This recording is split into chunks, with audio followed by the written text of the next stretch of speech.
Assalamualaikum warahmatullahi wabarakatuh. Kami dari kelompok 6 dalam mata kuliah Matematika Rekayasa 2 yang diampu oleh dosen Roro Sulat Sitaningrum, ST, MSc.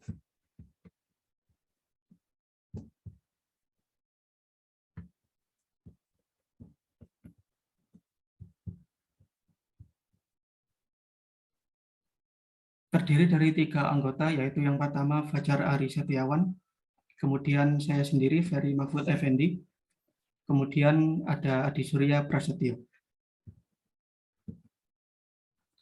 Nah, untuk pembahasan pada video ini, yaitu ada 3 subbab. Yang pertama adalah momen dan pusat massa, kemudian yang kedua integral lipat 3 dalam koordinat silindris dan koordinat stafis, kemudian bab yang terakhir yaitu substitusi dalam integral lipat. Nah, untuk pembahasan yang pertama yaitu momen dan pusat massa. Apa itu momen? Momen adalah hasil kali massa M dan jarak berarah pada suatu titik tertentu. Nah, jadi momen sumbu X adalah hasil kali massa M dengan jarak berarah dari suatu titik ke sumbu X.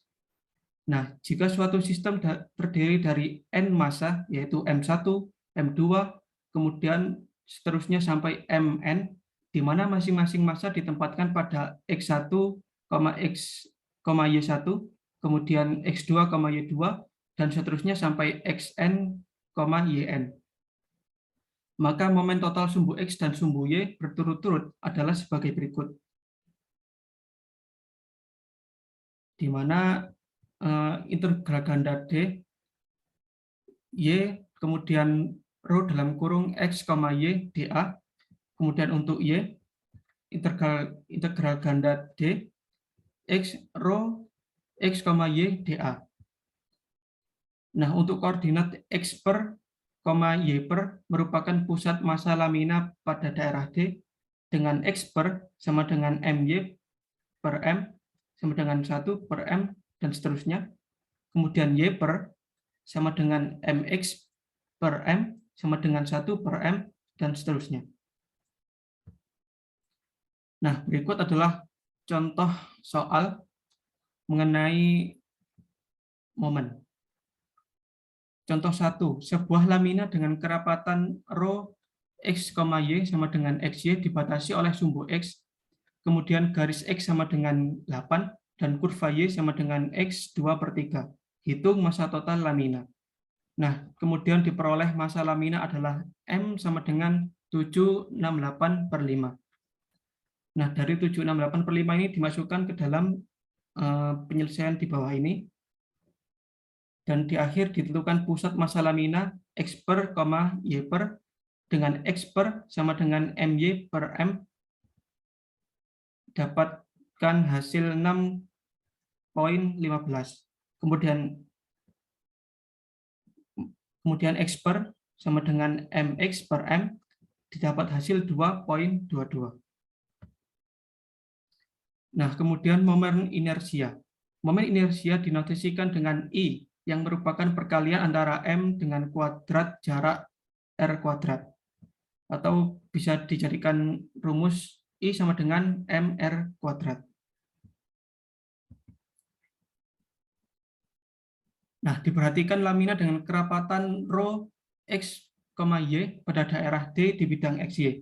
Jika daerah D diartisi ke dalam bidang persegi panjang, pendekatan momen inersia pada setiap sub persegi panjang terhadap sumbu X, Y, Z, dan diambil limit dari jumlah persegi panjang, maka diperoleh momen inersia pada sumbu X, Y, Z secara berturut-turut adalah sebagai berikut di bawah ini. Nah, berikut contoh soal momen inersia beserta pembahasannya.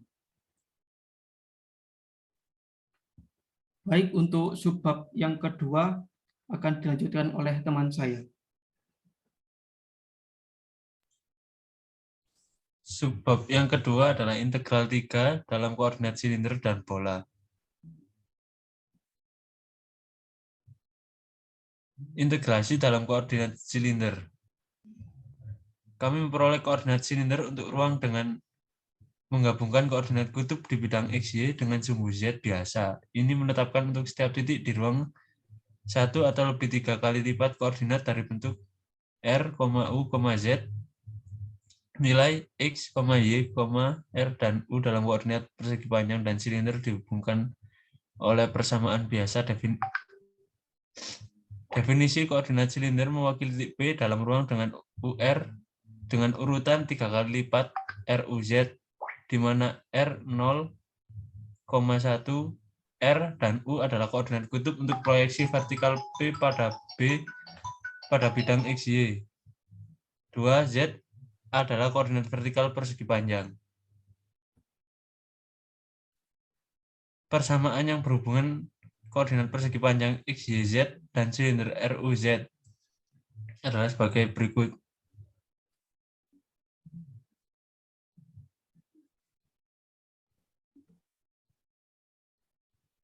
Dalam koordinat silinder, persamaan R sama dengan A tidak hanya menggambarkan lingkaran pada bidang XY, tetapi seluruh silinder terhadap sumbu Z.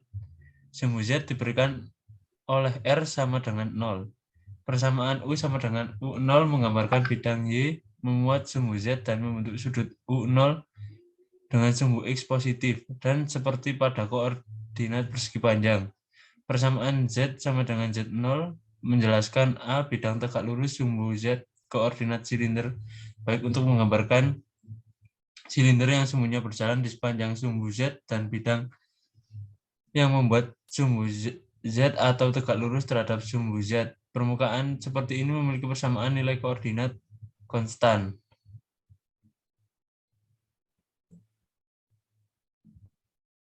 Silinder jari-jari 4 sumbu-sumbu Z.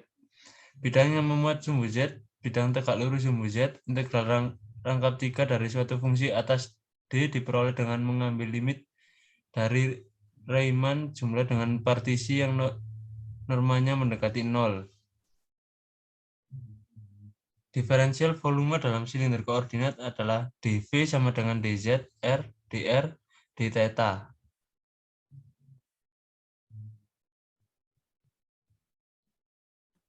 Dan ini untuk yang ketiga akan dilanjutkan oleh teman saya. Baik, untuk selanjutnya yaitu substitusi koordinat kutub adalah kasus khusus dari metode substitusi yang lebih umum untuk integral ganda. Suatu metode yang menggambarkan perubahan variabel sebagai transformasi daerah.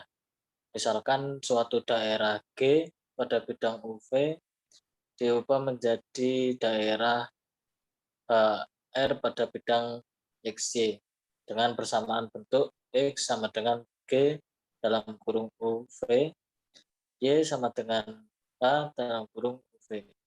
Kita asumsikan seperti gambar di samping, kita asumsikan transformasinya adalah satu ke satu pada interior G.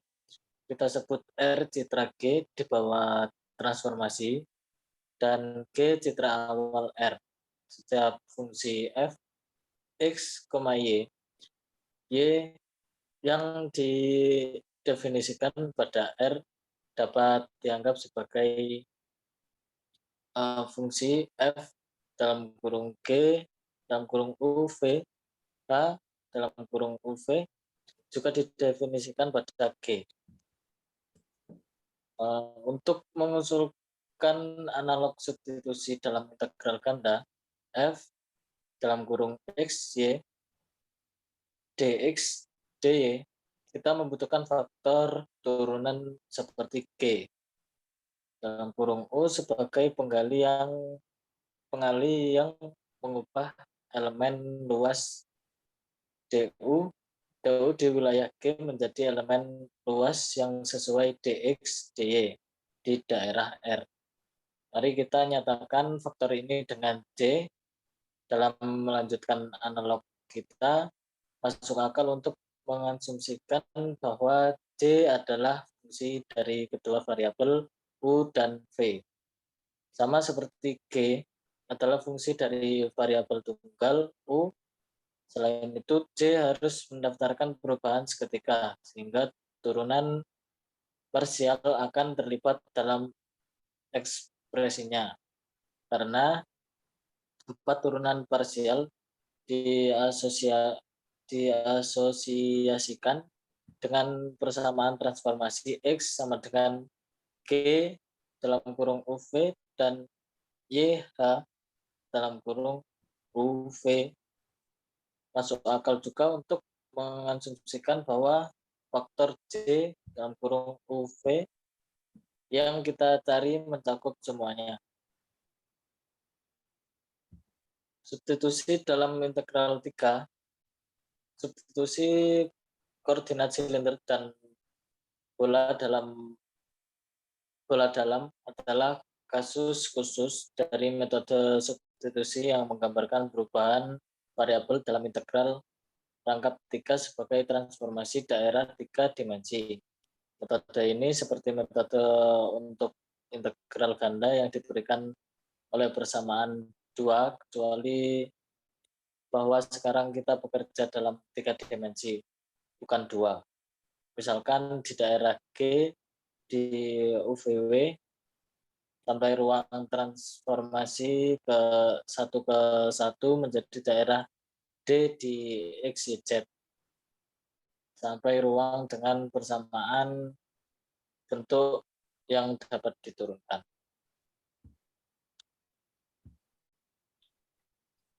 Baik, terima kasih. Demikianlah presentasi dari kelompok 6.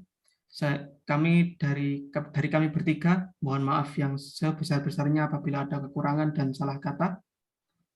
Saya akhiri. Wassalamualaikum warahmatullahi wabarakatuh. Terima kasih.